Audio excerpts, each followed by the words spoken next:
Olá a todos, o meu nome é João Fernandes e gostaria de vos dar as boas-vindas a este episódio das Automation Talks. As Automation Talks é um podcast promovido pela Doc Digitizer, tem como objetivo fazer showcase de projetos de transformação digital, inteligência artificial e automação, mas acima de tudo discutir o futuro.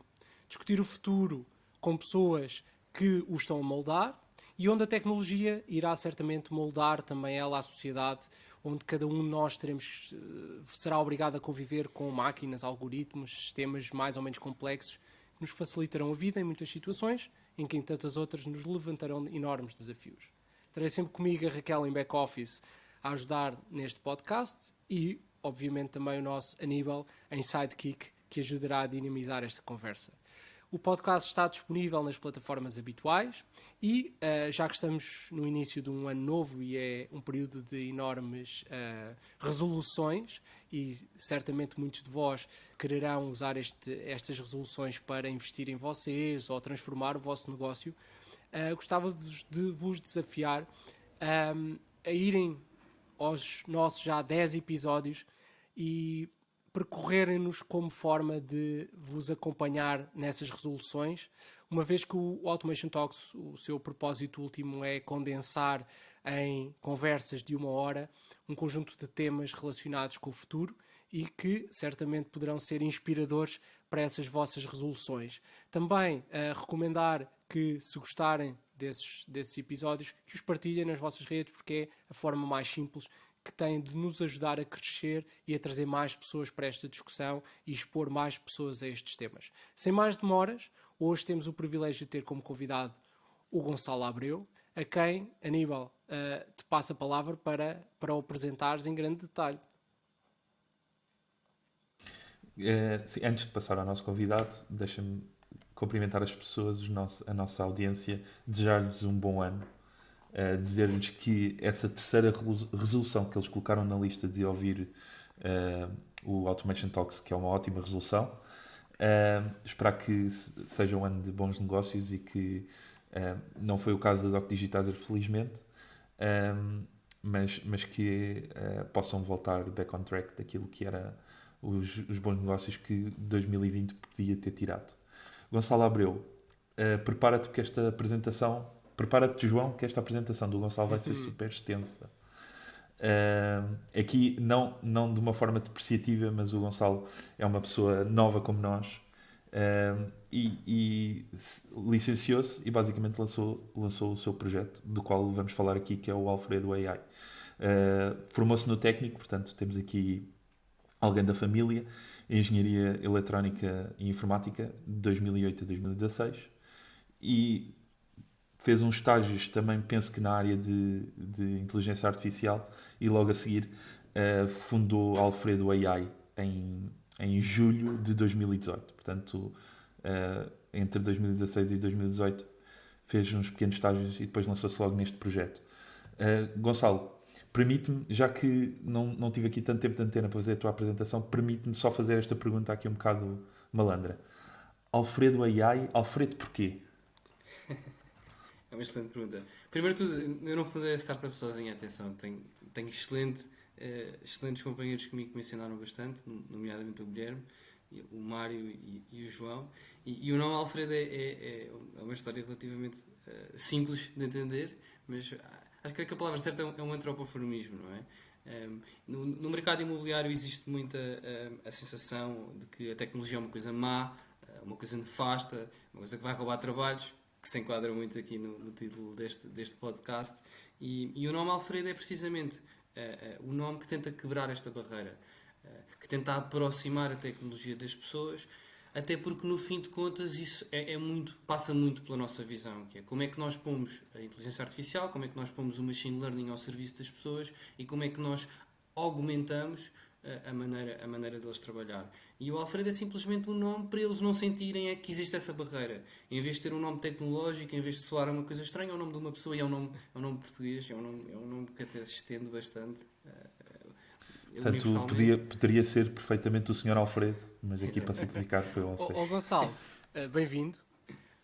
E a primeira pergunta que eu tenho para ti vai um bocadinho nessa linha que tu estavas agora a falar, que é porque é que 4 alunos do técnico, por acaso não sei se são todos do técnico, mas penso que sim, decidem abrir, licenciar-se ou fazer a sua formação académica e abrir uma startup, sobretudo no mercado onde tradicionalmente existe um pouco contacto entre a tecnologia e o imobiliário. Quer dizer, ninguém ocorre dizer que o imobiliário é uma área de extraordinária inovação. Porquê é que fizeram este passo de carreira? Acima de tudo foi por um grande sentido de missão geracional, chamemos-lhe assim.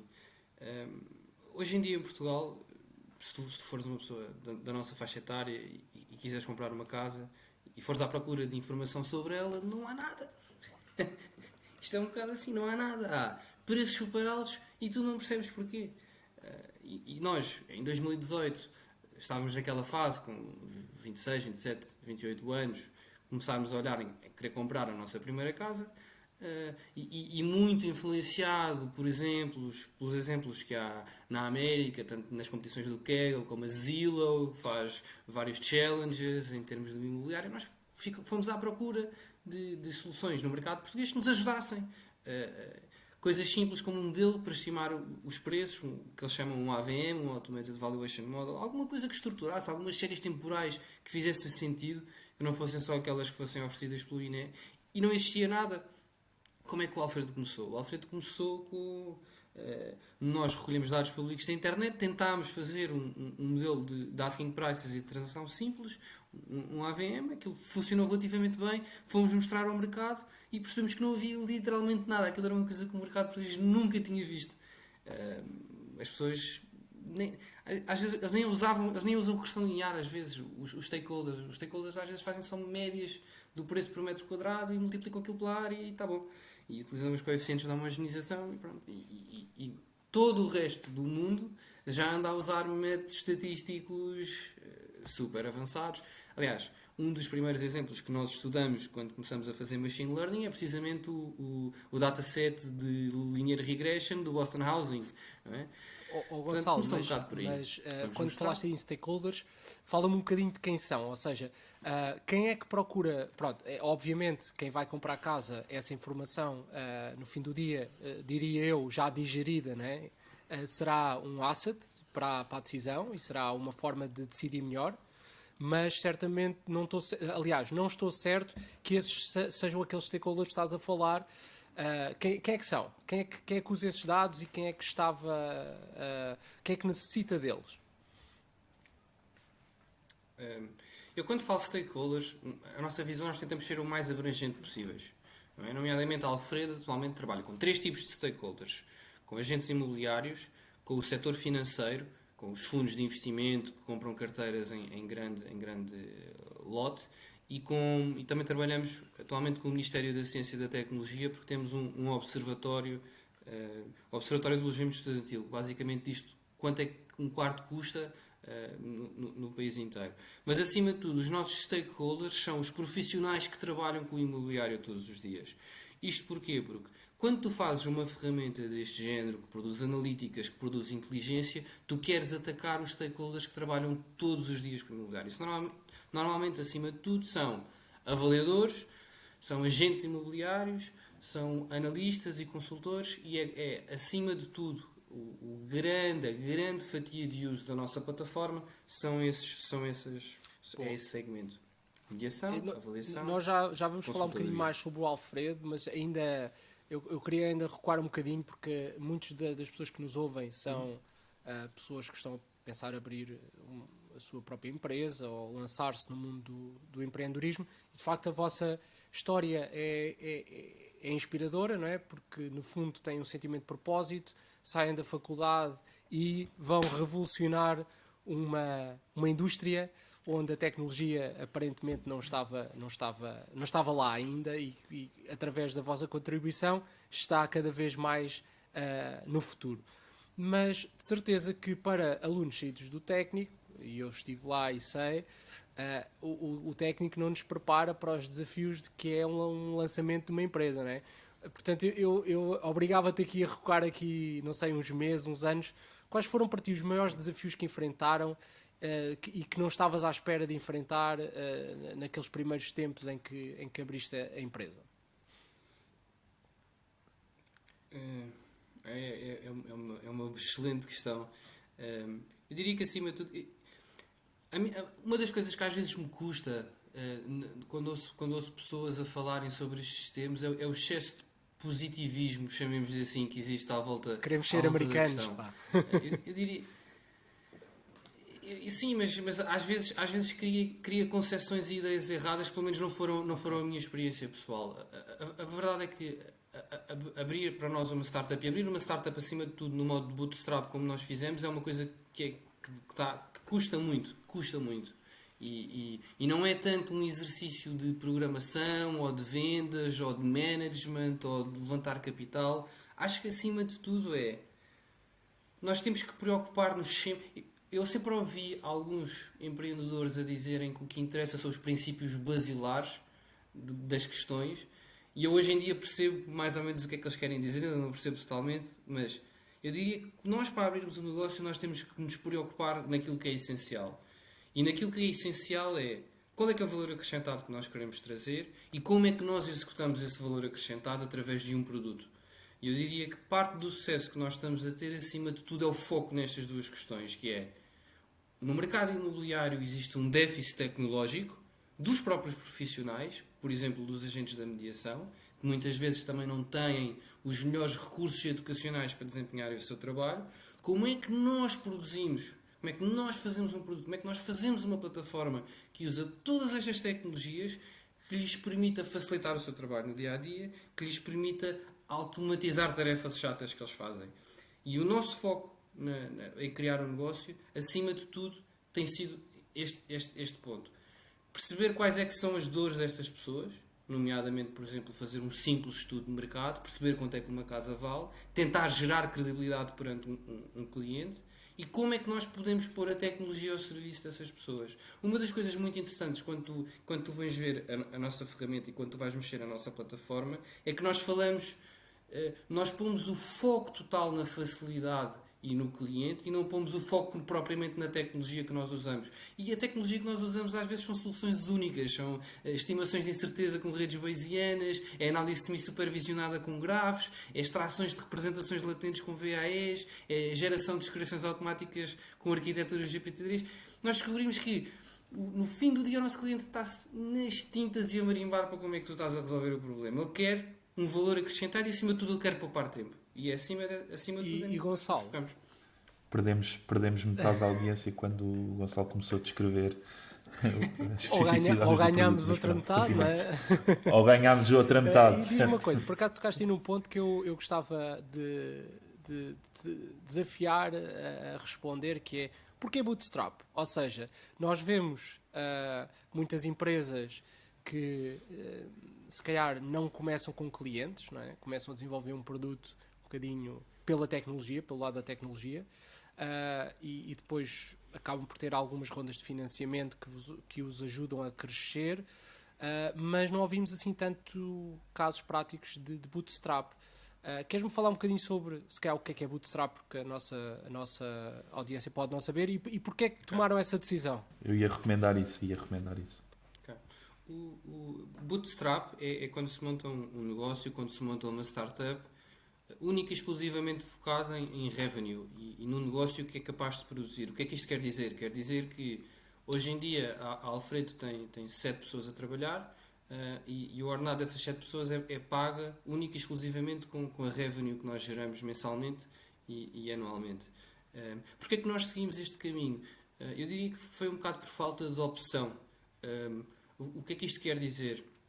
Porquê é que foi por falta de opção? Primeiro porque eu, quando estive na Jungle, fui um dos primeiros, aliás fui o primeiro empregado, o primeiro full-time employee da Jungle, e tinha uma relação muito especial com o time, que era na altura o CEO da Jungle, e o time, como também via que eu tinha sempre queria sempre criar um negócio, queria sempre fazer produtos, estava sempre à volta das questões, e era uma pessoa complicada como tudo, por causa disso também. Ele ensinou-me algumas coisas. Acima de tudo, ensinou-me a fazer as perguntas do que é levantar um bom financiamento. E não nos deixou... e também tirei muitas dúvidas com ele quando tivemos a oportunidade de receber investimento na Alfredo. E acima de tudo, ele nunca nos deixou... ensinou-nos o suficiente para não nos deixar aceitar um mau investimento. Aquilo que nós percebemos de falar com os vários VCs que existem em Portugal, e ainda não falámos com todos, nomeadamente com os mais sérios, é que as conversas de investimento focam-se em coisas que são totalmente erradas naquilo que é abrir uma startup, pelo menos na nossa opinião, que é, damos por nós, estamos a discutir shareholders agreements, eles querem que nós contemos uma visão que nem sequer existe porque ainda estamos muito no início, e depois querem todo o tipo de cláusulas e de controlos e não sei.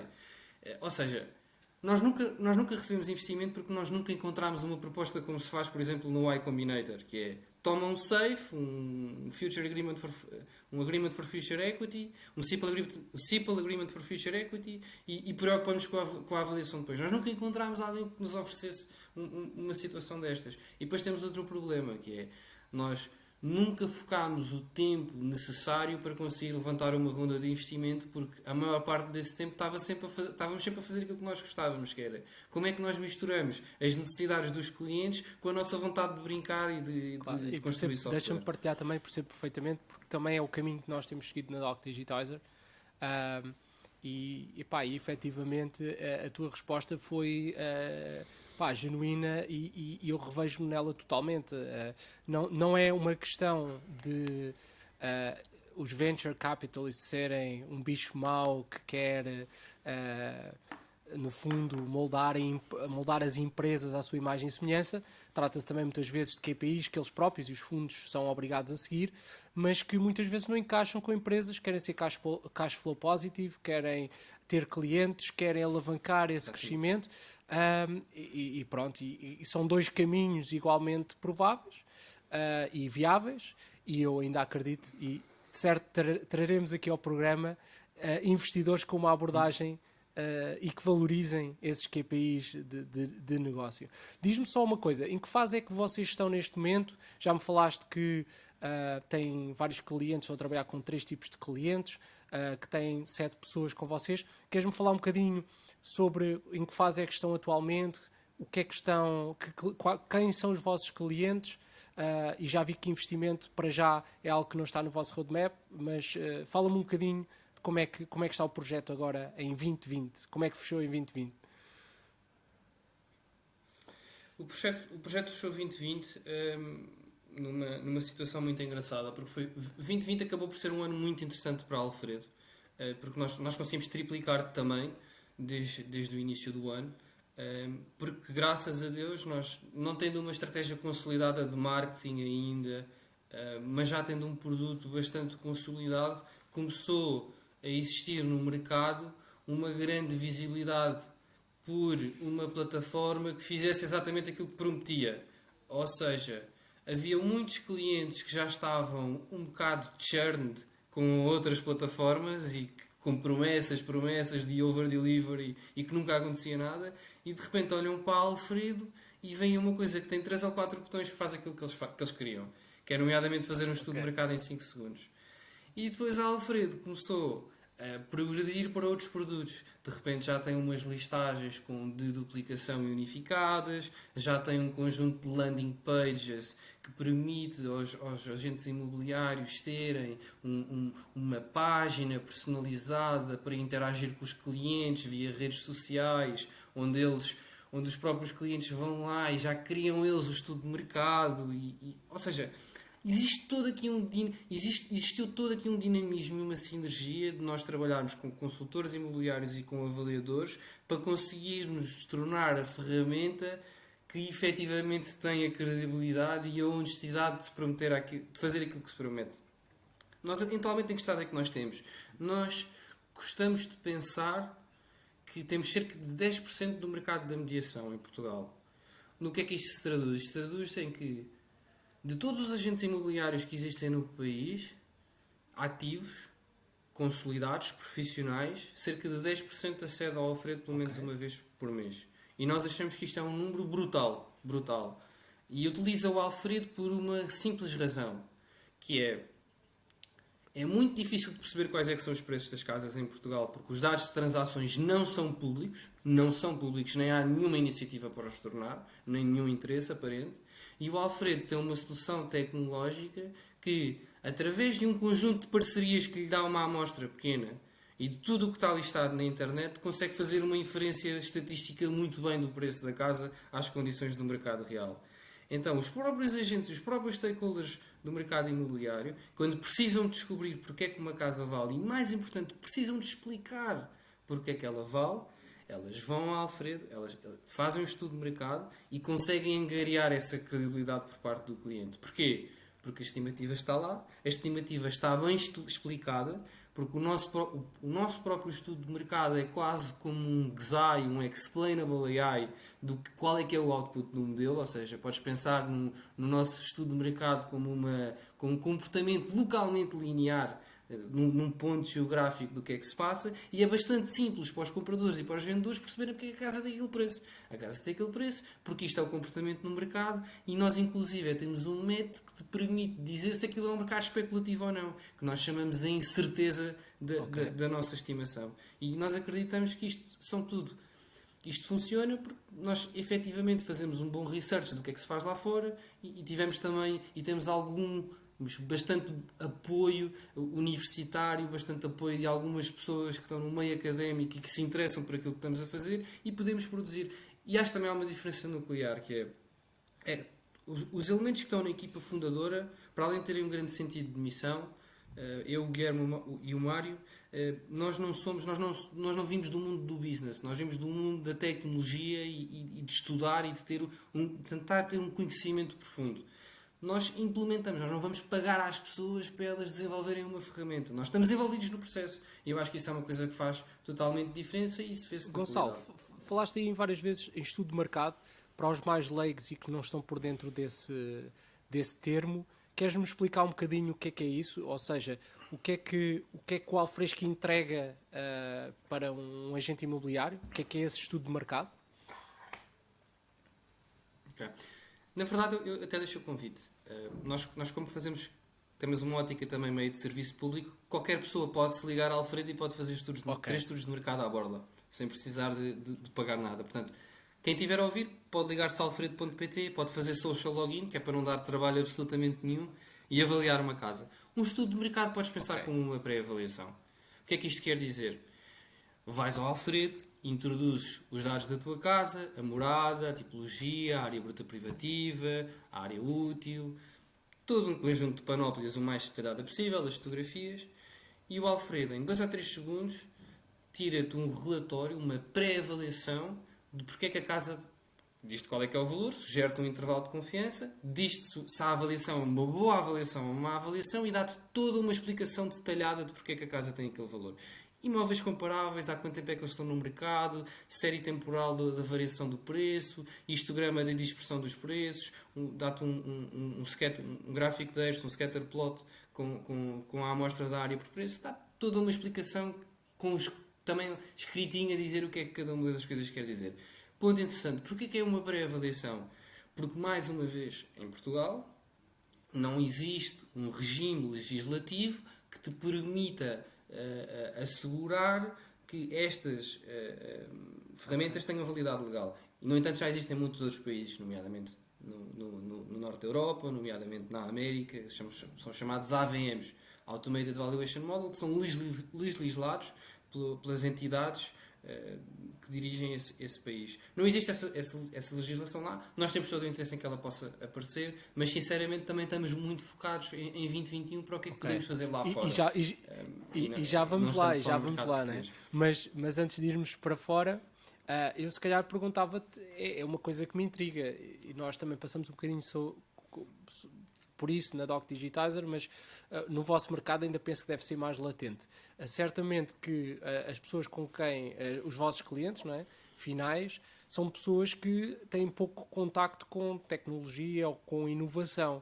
Como é que vocês conseguiram ganhar, já tocaste nesse ponto, não é, com entregar, mas entregar o que prometes, não é, falaste disso, mas como é que vocês conseguem ganhar essa confiança, e sobretudo no início, como é que vocês fizeram, que tática ou que estratégia que usaram para ganhar essa confiança e começar a converter pessoas em clientes e em utilizadores recorrentes, que eu acho que é ainda mais relevante. Sinceramente, utilizadores recorrentes acho que é o mais importante. Nós ganhamos essa credibilidade acima de tudo ouvindo. Falámos bastante com avaliadores para perceber qual é que é o método que os avaliadores usam para avaliar as casas. Tentámos fazer uma descrição matemática accurate desse procedimento. Ou seja, se tu fores ver como é que o nosso AVM trabalha, ele é um AVM único, não existe, não consegues fazer download dele na internet, não vai funcionar, porque nós escrevemos um conjunto de regras, modelámos um conjunto de regras através de um prior knowledge que fomos buscar à avaliação e, acima de tudo, foi percebendo nos nossos utilizadores, em vez de olhar para a loss function, ouvir os nossos utilizadores eles dizerem assim: isto não está a bater certo nesta área. E nós abrimos o modelo e vamos ver porque é que aquilo não está certo nesta área e mudar. E eles, agora usa feedback outra vez, agora usa feedback outra vez, agora iteras e usa feedback outra vez. Chega uma altura em que o preço começa a bater na expectativa do teu utilizador. E quando ele começa a bater a expectativa do teu utilizador, ele começa a contar aos outros. Diz: olha, já conheces esta ferramenta fantástica que dá-te o preço mesmo que tu achas que o apartamento ou que a moradia vale. E as pessoas vão experimentar e gostam. Uma das coisas que nós reparámos no mercado imobiliário é que é super fácil tu perderes a tua credibilidade. O que é que isto quer dizer? Tens um utilizador que vai à tua plataforma e tenta perceber o valor de uma casa. Se o valor não cai minimamente na expectativa dele, ele nunca mais usa. E isto é uma coisa que acontece com todas as plataformas. E vocês, no design da vossa tecnologia ou da vossa plataforma, porque de alguma forma, não sei, diz-me tu, a taxa de dados geograficamente não há de ter a mesma densidade em Lisboa ou no interior do país. Não sei se isso influencia o modelo, mas como é que vocês protegem o vosso utilizador de receber resultados que não são fidedignos? Isso é uma possibilidade? Portanto, nós esforçamos ao máximo. Nós, acima de tudo, usamos duas coisas, não é? Tu não tens uma amostra muito densa em Bragança e noutros concelhos, mas tens noutros sítios, não é? E tu podes aprender as regras, podes aprender a fazer uma regra lógica em Lisboa, em Porto, e perceberes, acima de tudo, qual é que é a estrutura de como as características de uma casa se relacionam umas com as outras e podes transferi-la para outras localizações. E, acima de tudo, é isso que nós conseguimos fazer. Nós conseguimos ir aos pontos onde temos mais densidade de amostra e conseguir construir um modelo estruturado e depois levá-lo, transferi-lo para outras zonas. Como é que nós calculamos, como é que nós asseguramos que não mostramos valores maus aos utilizadores? Nós mostramos valores maus aos utilizadores, mas nós dizemos quando é mau. Porquê? Porque nós temos uma forma desenvolvemos uma fórmula, por acaso é relativamente engraçado, embora não iremos falar em muito detalhe, mas vai buscar umas coisas à aprendizagem bayesiana, que basicamente é capaz de te dizer a incerteza de uma previsão que tu fazes. Neste caso, uma previsão regressiva, que é o valor da casa. E uma das coisas que nós nos deparámos enquanto estávamos a desenvolver esta solução é que esta incerteza da nossa estimação está altamente correlacionada com a liquidez do mercado imobiliário naquela zona e o quão especulativo é o que ele é. O que é que isto quer dizer? Quer dizer que tu, por exemplo, vais a zonas do Porto em que o intervalo é muito pequeno, porque aquilo é um mercado honesto, e é um mercado líquido, e é um mercado onde as casas saem aos preços aos quais são anunciados na zona, e tens certos bairros em Lisboa em que vais lá e sai um intervalo gigantesco.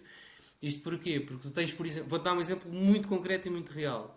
Tu vais a Arroios, por exemplo, e tens vários T2 e T3 com o mesmo estado e com a mesma área a serem anunciados a 300 mil euros e a 500 mil euros. O que é que isto quer dizer? Quer dizer que vais ter um desvio padrão super grande naquela previsão e à partida tu sabes que aquilo é uma zona onde há pouca liquidez e onde as pessoas estão claramente a tentar vender gato por lebre, a grande parte das vezes. Mas a nossa atitude enquanto plataforma, acima de tudo, é pôr esta honestidade e pôr estes tonos no utilizador. Nós somos uma ferramenta de informação, a decisão é tua. Nós dizemos-te, a incerteza é grande. E achas que já aprendemos, as coisas que aprendemos neste podcast, já aprendemos que o mercado imobiliário em Arroios é altamente especulável.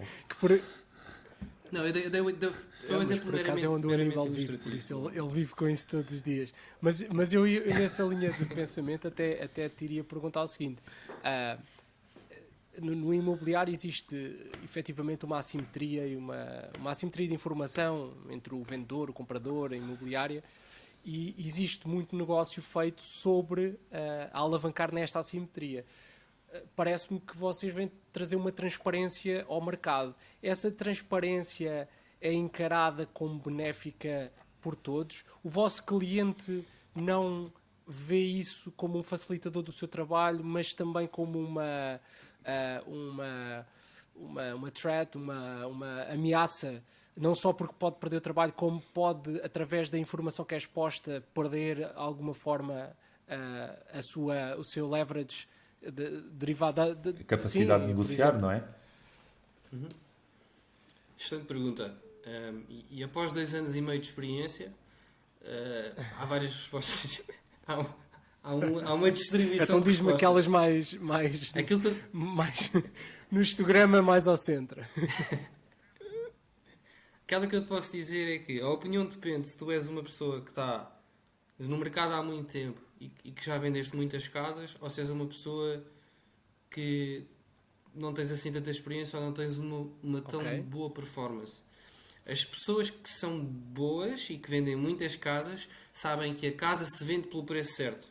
E sabem que não interessa para nada tu chegares à internet e pôres o asking price que te apetece se não fores vender a casa. Eles adoram esta ferramenta. Porquê? Porque pensam, fogo, pá, finalmente não tenho que fazer mais estudos no mercado. Porque já sei qual é que é o preço em que a casa vai sair. Já sei qual é que é o intervalo de preços. E depois tens, ou seja, isto são pessoas que fazem as coisas em muita densidade. São chamados os top producers, um nome engraçado para power users. Os power users olham para esta ferramenta e percebem, fogo, vou perder o tempo a falar com os clientes, vou ajustar aqui uma data de estudos de mercado porque já sei que tenho que lhe baixar o preço porque o comprador, o vendedor quer sempre pôr um preço altíssimo e a casa não sai. Ao contrário disto, às vezes as pessoas que estão no mercado há muito tempo e que não são tão bons performance olham isto como uma ameaça, porque em vez de pensarem isto como uma ferramenta para augmentar a sua performance, eles acham que o trabalho deles é pôr o preço nos imóveis e que têm uma capacidade sobre-humana de os conseguir avaliar. E olham para isto como uma amizade, Ameaça. como um inimigo, uma ameaça. Inamizade. No centro, exatamente. Com uma ameaça em que lhes retira o purpose. Mas no fim do dia, o objetivo de um agente imobiliário é conseguir juntar a oferta e a procura. E ele não tem que estar a fazer o pricing, até porque isso vai ser depois o trabalho do avaliador. Ele só tem que conseguir fazer um matching das tuas... Ele tem que conseguir criar um mercado. Conseguir criar um mercado junto à oferta à procura. E o que é que tu precisas também para conseguir criar um mercado? Precisas de um modelo que te diga qual é que é o preço. Nós gostamos de pensar que a Alfredo, de certa maneira, é uma ferramenta que facilita esse processo de matchmaking. E, obviamente é uma ferramenta muito baseada em dados, não é? E eu gostava já que provavelmente tu falaste isso um bocadinho no início, existe um conjunto de dados públicos, existirão outros tantos que não são públicos. Queres-me falar um bocadinho sobre que dados é que vocês agregam e, mais do que isso, quais foram para ti os dados ou os findings sobre os dados mais surpreendentes e aqueles que são mais valorizados pelos vossos clientes? Portanto, nós indexamos tudo o que está disponível na internet. Okay? Qualquer anúncio que esteja listado é indexado por nós.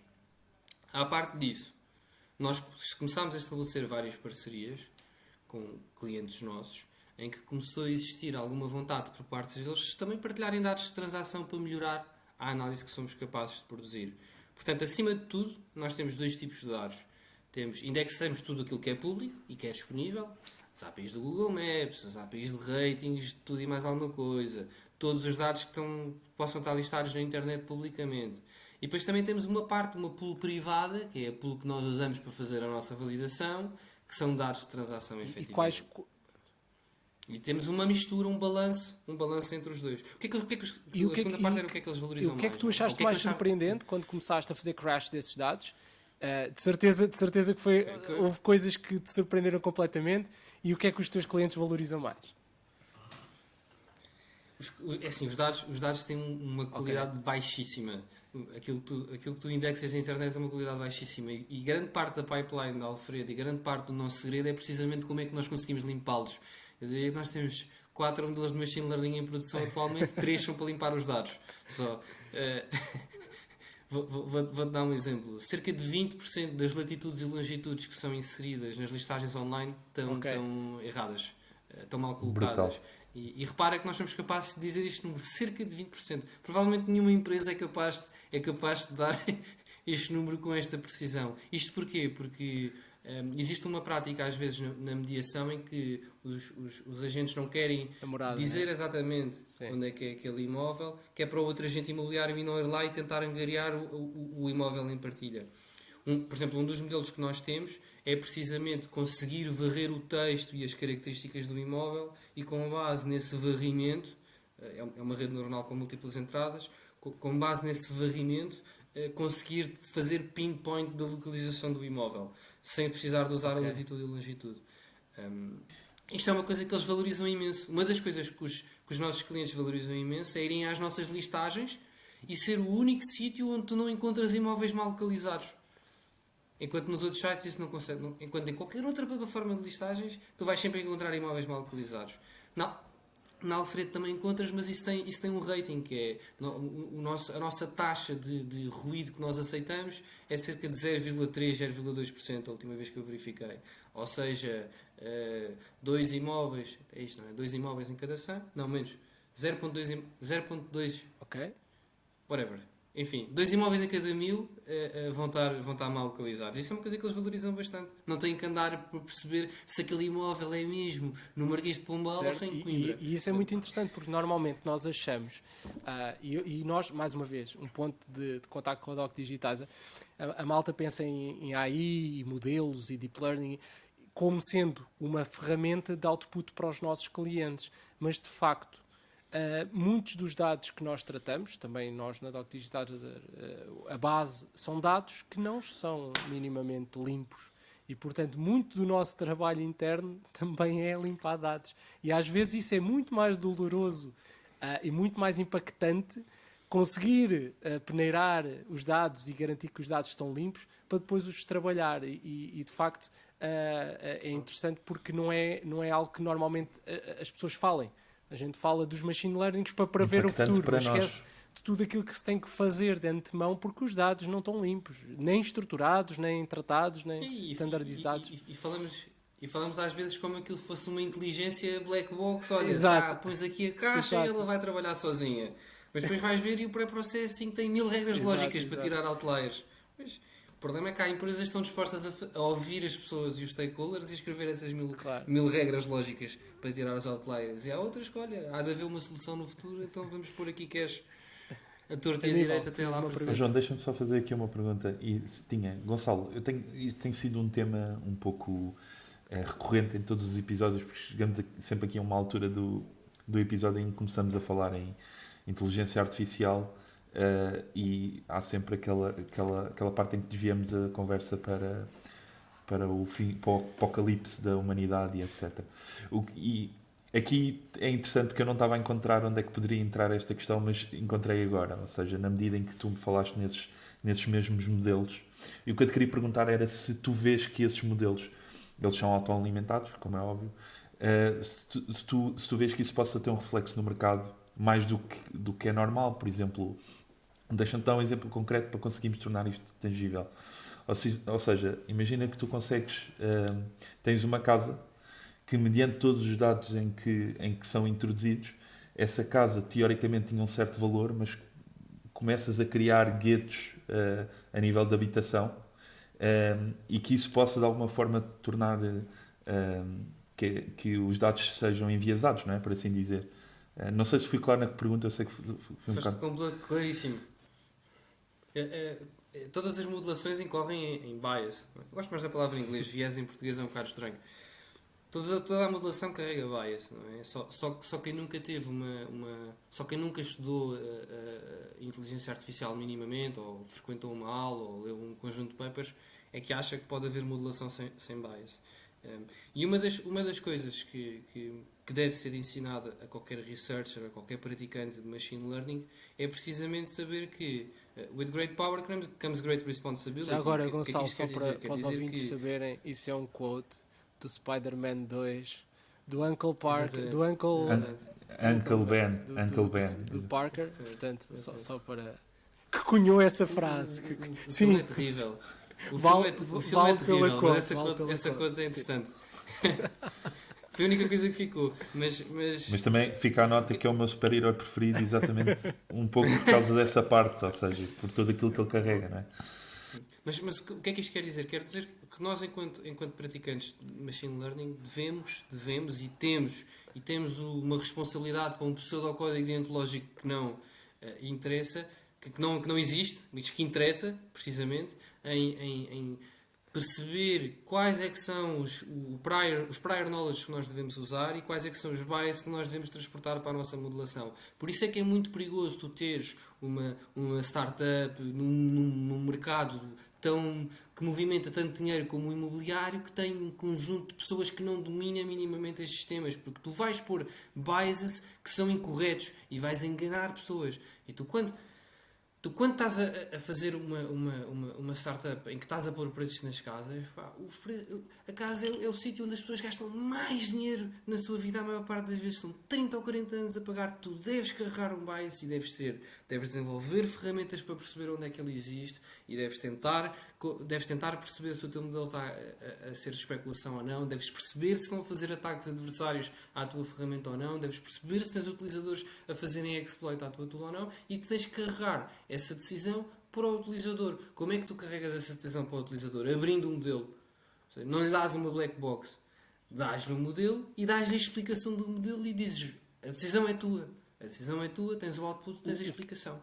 O teu É comentário isso que nós tentamos foi fazer. extraordinariamente interessante na medida em que eu, por acaso, nunca tinha pensado nessa perspectiva. A casa é realmente o investimento das nossas vidas. Muitos de nós morrem sem a pagar e outros tantos investem muito do seu trabalho nesse investimento. Mas, curiosamente, também é verdade que é onde a tecnologia nos ajuda menos na decisão.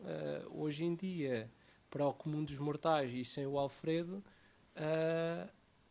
o que há é listagens na internet, nos sites das imobiliárias e pouco mais. O que, de facto, é um bocadinho estranho, não é? E se calhar, voltando ao início, foi exatamente por isso que vocês se lançaram neste projeto, para ajudar na nossa maior decisão de investimento da vida, não é? Exatamente. Aliás, isso é assim em Portugal, não é? E Portugal é um mercado imobiliário altamente ilíquido. E isto normalmente é um bocado um contrassenso em que o mercado vive, e eu acho que isto é uma coisa também um bocado da cultura portuguesa, que é, nós só temos que olhar para os melhores exemplos e segui-los. E segui-los à linha. Mas adaptá-los um bocadinho à nossa cultura. Mas porquê que o mercado português há de ser um mercado imobiliário mais ilíquido que o americano ou que o do norte da Europa? Porquê que o mercado líquido vai beneficiar toda a gente? Se nós conseguimos vender uma casa em 2 meses em vez de 6, ou em vez de 4, ou em vez de 5, isso é uma coisa que vai beneficiar o mercado todo. Não é necessário as casas tentarmos vender a casa ao maior preço possível e ela estar um tempão no mercado. Isso não é preciso. O mercado líquido beneficia toda a gente. Mas claro que existem aqui todo um conjunto de concessões macroeconómicas que depois também têm de ser tido em contas, não é? Nós estamos no ciclo, nós nestes últimos 10 anos, estamos desde a crise de 2008, estamos num dos maiores ciclos de impressão de moeda, sendo que em 2020 foi imprimido 26% dos dólares que existem no mundo, não dos que estão em circulação, mas 26% dos dólares que existem no mundo foram imprimidos em 2020. Cerca de 11% dos euros em circulação foram imprimidos também, não em circulação, que existem, foram imprimidos em 2020, e nós temos que pensar que esta moeda impressa vai parar a algum lado, não é? E uma das razões também porque o preço das casas são super elevados é porque as pessoas às vezes contraem empréstimos e põem lá. E também tens muito investimento estrangeiro, não é? Tu conseguires meio milhão de empréstimo, 600 mil euros de empréstimo, 700 mil euros de empréstimo na Alemanha ou em França ou em Inglaterra, é relativamente fácil e depois também podes vê-los gastar cá. Portanto, eu diria que a resposta é relativamente complicada. No entanto, informação, tecnologias de informação e transparência é uma coisa que ajuda a toda a gente. E nós podemos dizer, com a nossa experiência, que todos os stakeholders que estão no imobiliário e que percebem onde é que o futuro está e que olham para os exemplos estrangeiros, olham para o Alfredo como uma ferramenta a seguir e como uma ferramenta que eles querem usar. Porque acima de tudo é uma ferramenta que traz informação, não vem quebrar estigma nenhum, não vem nada, vem só oferecer a automatização de uma task que consome um tempo humano e eles querem poupar esse tempo E para fazer tu outras coisas. falaste aí de liquidez no mercado. O ano 2020 foi marcado pelo Covid e por um conjunto de mudanças que tem a ver com moratórias de crédito que vão acabar, não é? E vão existir certamente muitas famílias em cumprimento com o seu empréstimo. Como é que vês esta tendência, ou que impacto é que tu vês que esta tendência possa vir a ter no mercado imobiliário e nessas questões relativas à liquidez e de transação de imóveis? Gonçalo, vi que não concordaste com parte da afirmação. Queres começar por aí? Desculpa. Qual é que foi a parte que eu não concordei? Quando fizeste assim, mais ou menos, pareceu que não tinhas concordado com o início. Vou dizer mais uma quote. Normalmente na internet dizem que foi o Niels Bohr, mas Se a internet diz, ninguém tem bem a certeza que predicting is very hard, especially about the future, não é? Bem, não sei quem é que disse, mas parece-me quase 100% correta. Até porque a maior parte dos modelos são variantes no tempo, não é? Por causa do covariate shift. Mas isto para sendo mais direto, eu não te consigo dizer qual é que é o futuro e também, pelo que me aparenta, o Portugal está a ter um comportamento bastante conservador em relação às moratórias, não é? As moratórias vão acabar, não sei quando é que vão, porque eles estão progressivamente a estender. E eu não sei se é bom ou se é mau também, porque não percebo de economia o suficiente. O que eu te posso dizer é que, historicamente, nomeadamente desde a última bolha, se tu comparares, a cultura portuguesa é uma em que é uma de bleed slowly, ou seja, um sangramento ao longo do tempo. É muito possível que em Portugal não haja nenhum crash imobiliário grande, mas que haja sim um decréscimo dos preços ao longo do tempo, muito lentamente. Historicamente, foi também também fruto da liquidez não ser assim tanta, não é? A transação acaba por ser mais dilatada. E esse é um problema, porque e por isso é que eu não tenho uma resposta para te dar, porque nenhum dos países e nenhuma das potências a nível mundial está a parar a impressão de moeda. E tu, quando tens muita impressão de moeda, esse dinheiro vai parar a coisas líquidas e ilíquidas, nomeadamente stock market e real estate. Eu não te sei dizer se as casas vão baixar ou vão continuar a subir ou se vão manter. Eu pessoalmente acho que se vão manter e vão cair ligeiramente. A questão é que uma das coisas que me irrita é que há muito falta de transparência em relação a isto, que é: vi montes de pessoas a dizer em 2020 que o preço das casas não caíram, e publicamente. E é verdade, a crise pandémica afetou todos os mercados, incrivelmente menos o mercado financeiro, imobiliário. A nível, não sei, porque eu não considero que haja transparência suficiente de dados para eu poder tirar Claro, essa eu relação. estou a falar dos preços que aparecem pelo menos nos sites das imobiliárias. Isso, o que tu disseste pode ser verdade. Eu não tenho maneira de comprovar essa hipótese, porque são só pessoas a dizer coisas que aconteceram. Aquilo que eu posso dizer acerca da nossa infraestrutura e das análises que fazemos há dois factos que nós conseguimos dizer à partida. Primeiro facto: o mercado de arrendamento cresceu bastante, nomeadamente em Lisboa. E o mercado de arrendamento normalmente é um bom proxy para o valor de venda de um imóvel. Segundo facto: a incerteza do modelo aumentou. Okay? Hoje em dia é muito mais difícil de prever o preço de uma casa do que era no início de 2020. No entanto, eu acho que estão-se a vender menos casas, mas não se estão a vender a um preço necessariamente mais baixo. Okay? No entanto, nós temos muitas pessoas que nos ligam e que dizem que sentiram um decréscimo.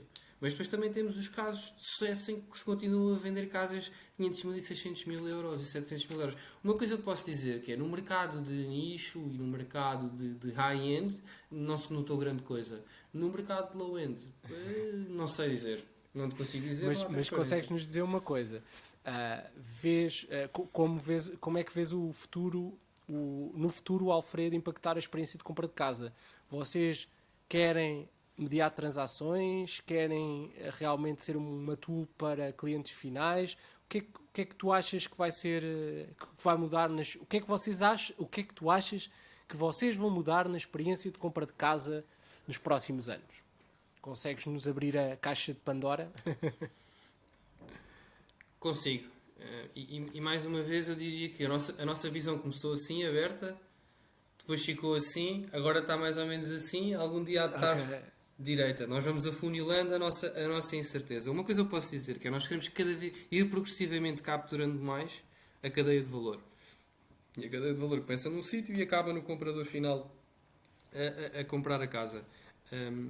O que é que eu quero dizer com isto? Quero dizer que tu quando compras uma casa, tu compras uma casa uma vez na tua vida, ou se calhar 2 vezes na tua vida se tiver sorte. Ou seja, é muito difícil tu participares dessa maneira na vida das pessoas que compram casas uma vez na vida sem teres um marketplace.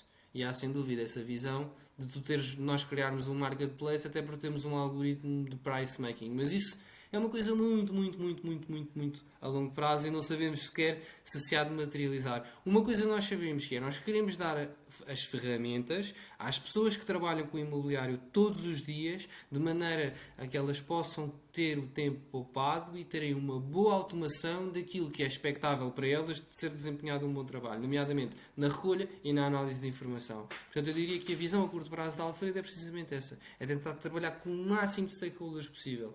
Desde os bancos, aos fundos financeiros, ao governo que precisa de ter também métricas sobre o imobiliário, aos agentes imobiliários, aos avaliadores e aos consultores. O nosso objetivo é ter uma framework o mais ampla possível que consiga servir todas as necessidades da informação Em Portugal destes stakeholders. Gonçalo, deixa-me. ou worldwide? Tem Não, planos não. de expansão? Temos planos de expansão para 2021.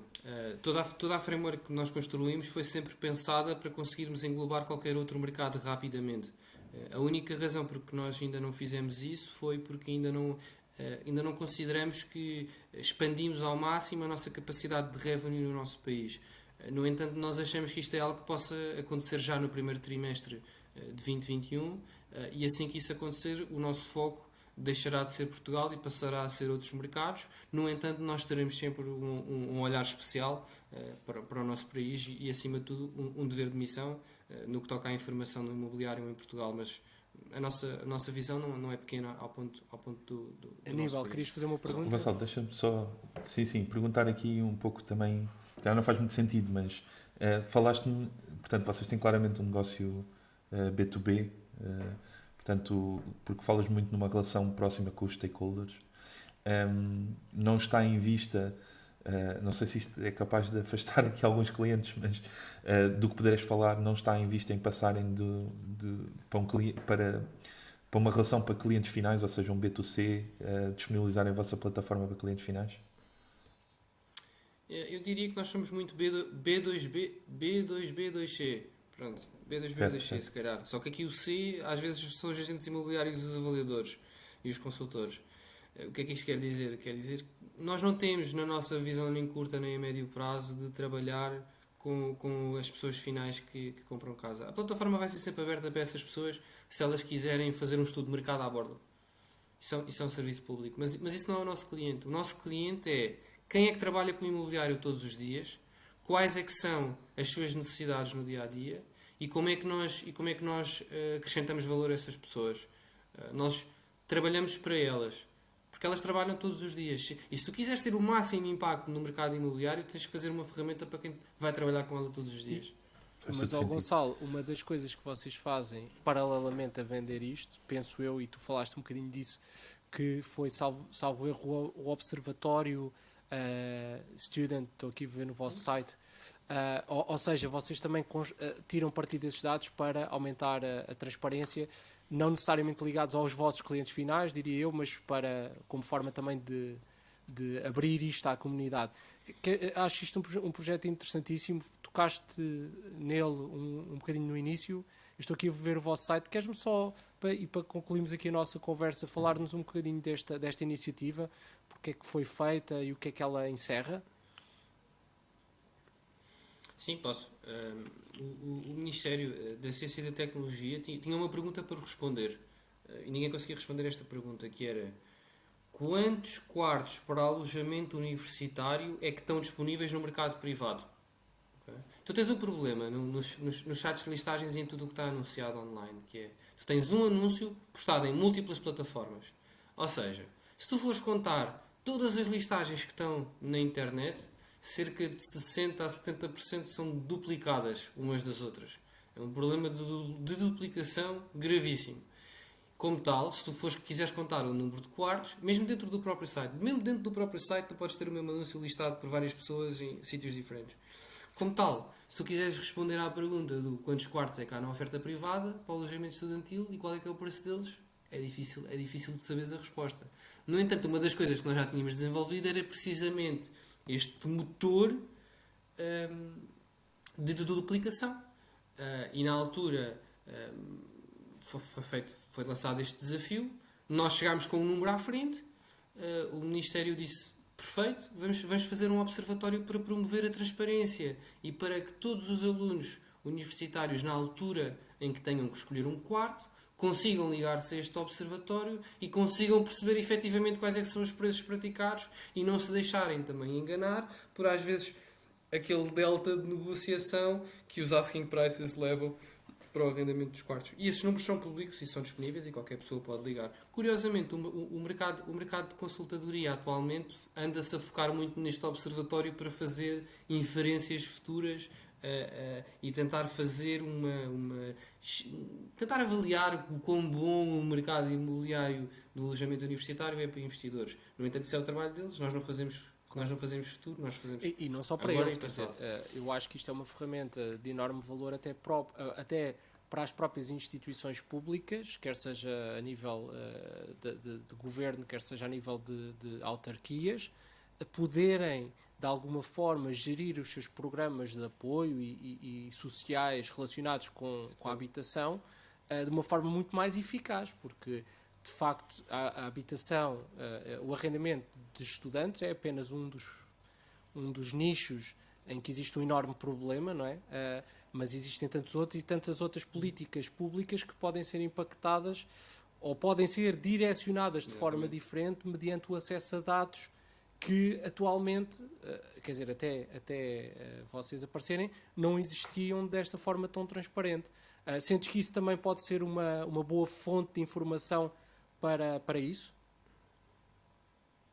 Sem dúvida. Acima de tudo isto, a iniciativa deste projeto foi sempre do Ministério.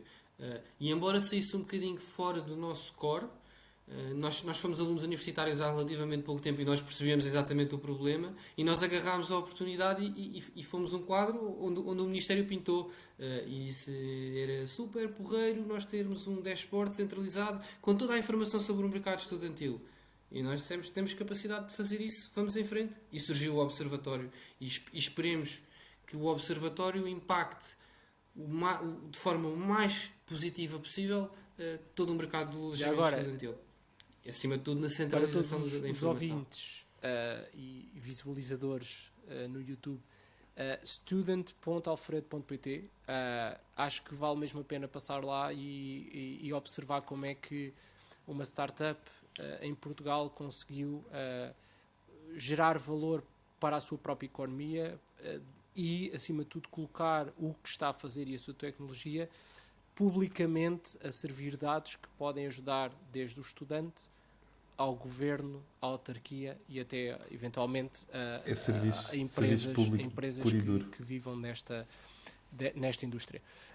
Gonçalo, para terminarmos, e porque já estamos a aproximar-nos da hora, queria-te lançar-te o nosso Automation Challenge, já famoso, em que te peço para nos recomendares, aliás, a nós e à nossa audiência, 3 coisas.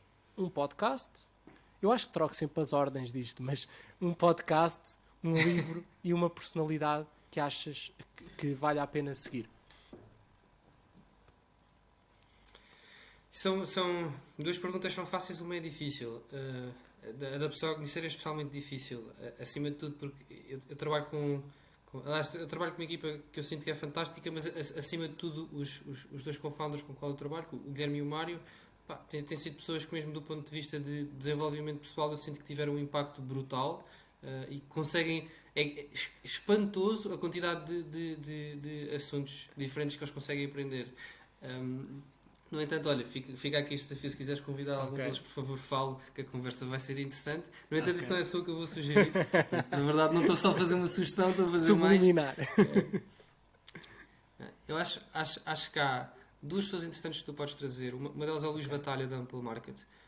O Luís é uma pessoa que é o co-founder da Ample Market, mas também tem uma iniciativa super interessante do Fermat's Library, onde tu podes partilhar papers, e inclusive o Elon Musk twitta sobre esse projeto, onde eles partilham papers e qualquer pessoa anota, nomeadamente o criador, em Ask Me Anything, em AMA. E o Luís é uma pessoa super eloquente, é engenheiro físico, é uma das pessoas com quem eu gosto mais de ouvir e de fazer perguntas a. E também é um professor super bom no técnico, super bom no técnico, chamado Mário Figueiredo. Foi uma das pessoas que teve uma influência brutal no meu percurso no fim de vida. E também, olha, deixo estes dois convites, certeza que qualquer um deles vai ser Gonçalo, brutal no podcast. tu segues-os em alguma rede, algum canal, ou seja, LinkedIn, Twitter, queres... Twitter, ok. Twitter e LinkedIn. Podcast, Exatamente. ou livro? Livro Escolhe. ou podcast? Eu não te vou sugerir um podcast, mas vou-te sugerir um episódio ou dois episódios de um podcast. Há 2 episódios de um podcast do Lex Freedom, que é um podcast sobre inteligência artificial, que eu adorei. Que é, acima de tudo, é do George Hotz, que é o co-founder da Coma AI, que é uma startup de self-driving cars. Mas antes disso ficou mundialmente conhecido por fazer o jailbreak da PS3 e do iPhone. Não sei qual dos dois, qual dos três é mais impactante para a humanidade. Se é o self-driving cars ou o jailbreak da PlayStation. Mas o George é uma personalidade um bocado gritante, chamamos-lhe assim, mas eu acho que a maneira como ele apresenta os tópicos e como ele fala é super interessante e quebra um bocado, às vezes, com aquela conversa super linear que as pessoas têm de como alcançar o sucesso. É um caso engraçado. Portanto, vejam estes 2 episódios do George Hotz. Um livro. O livro. É o último, não é? É um livro. Eu atualmente estou a ler um livro relativamente interessante que se chama The Technology Trap, que é de um autor que se chama Carl, agora não me lembro do apelido, mas é de Inglaterra. E este livro, Technology Trap, fala muito acerca da história da tecnologia, que é um tópico que me interessa bastante, e acima de tudo ajudou-me a ter um panorama muito melhor acerca do que é que as tecnologias disruptivas ao longo da história tiveram nos períodos subjacentes.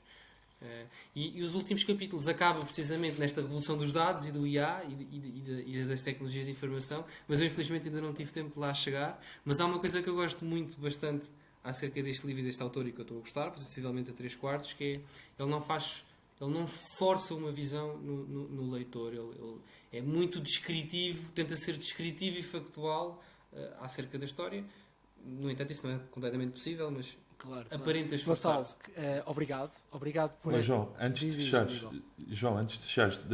permite-me só fazer um disclaimer que não sei se ficou claro. Quando há bocado eu estava a falar do mercado imobiliário, uma coisa que ou seja, eu também estava a falar da percepção, portanto, aquela era a percepção que eu tinha, mas de facto, e mesmo até a conversa do observatório me levou a que o melhor mesmo é resumir a factos, e o Gonçalo respondeu isso mesmo. E portanto, quando ele respondeu às minhas alegações super alegatórias com factos, eu queria também deixar essa nota, que era mais do que alegações e diz que disse e rádio de Alcatifa, o melhor é mesmo factos, e o Alfredo faz isso mesmo, e podem experienciar isso naquelas 3 tentativas, 3 estudos de mercados free, ou então observar isso com o observatório, dando uma nota, que também é importante para quem tem residências estudantis e queira fazer um mercado justo para ele próprio ou para os seus clientes. Boa. Obrigado, Aníbal, pelo disclaimer. Eu quero acreditar que ainda a maior parte da população ainda acredita que a matemática é factual. Eu sei que existe uma tendência de interpretativa de factos, mas sim, para todos os outros, sim, devemos basear, e cada vez mais temos ferramentas que nos permitem fazê-lo, é encontrá-las e tirar partido delas para realmente aumentarmos o nosso awareness. Gonçalo, quero-te agradecer esta hora de conversa agradável sobre um mercado e sobre uma indústria que provavelmente não é muito tocada nos meios de tecnologia e que tu trouxeste aqui uma visão completamente refrescante sobre como é que se pode fazer inovação numa indústria que aparentemente não está lá. E queria deixar o apelo aos nossos ouvintes para não só ouvirem este episódio, mas ouvirem todos os que estão para trás. Já são uma coletânea de várias experiências, de várias indústrias, de vários tipos de convidados, desde empreendedores até pessoas de empresas, de bancos e de empresas maiores. Portanto, ouçam, subscrevam e partilhem. E até ao próximo episódio, que vai ser lançado na próxima segunda-feira. Muito obrigado a todos.